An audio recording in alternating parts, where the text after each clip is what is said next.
Merci frère Roland. Alors je suis Koulia Donald, j'ai 38 ans, je suis marié, je le dis avec fierté, et je suis père de deux adorables garçons que je nomme Ephraim et Gadiel, qui sont les prunelles de mes yeux. Alors si je suis ici aujourd'hui, c'est tout simplement pour vous faire part de la situation, comme je l'ai dit précédemment, que je traverse depuis 2 mois. Alors, comme je vous ai dit, je suis marié. En ce moment, j'étais, on va dire, un coursier pour une personnalité de ce pays que je préfère ne pas exposer. Et un jour, dans un centre commercial, un grand centre commercial, je fais la rencontre de cette lumière, cette femme que je rencontre avec son beau sourire et sa beauté, qui ne dit pas son nom, qui deviendra plus tard ma femme. Je la rencontre et ça part très vite. Il y a le coup de foudre. Fréquentation en fréquentation. Étant coursier, étant hôtesse de l'air, Dieu a fait grâce avec le temps. Elle a eu un poste très huppé, voilà, un poste de responsabilité, si je peux dire ainsi. Et ne voulant pas me laisser toujours autant que coursier, parce que quand même j'ai des diplômes, que je vais revenir bien sûr là-dessus, elle a essayé vraiment de faire ce qu'elle peut pour que je puisse être aujourd'hui stable, on va dire sur le plan professionnel.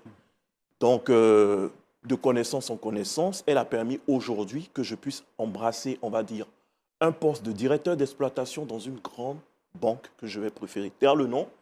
Et cela, ça a été grâce à elle. Voilà. Donc, alors on décide comme ça, ayant nos vies stables, de nous marier. Alors quand on dit mariage, vous savez, il faut l'approbation de vos géniteurs. Malheureusement pour moi, je suis orphelin de père. Je ne l'ai vraiment pas connu, j'étais tout gamin. J'ai ma mère aujourd'hui.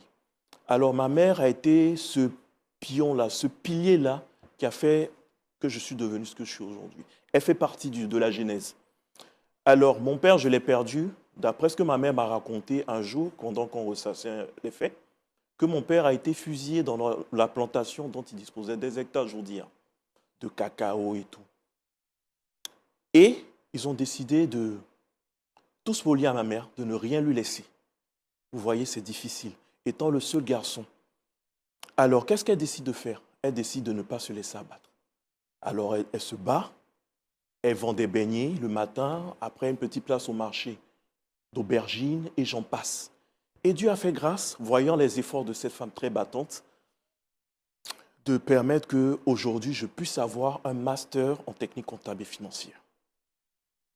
Donc, c'est votre mère qui a financé vos études? Qui a financé mes études, malgré les mêmes moyens qu'elle avait. Vous voyez, ça n'a pas été facile. Au sortant de là, ce n'était pas difficile d'avoir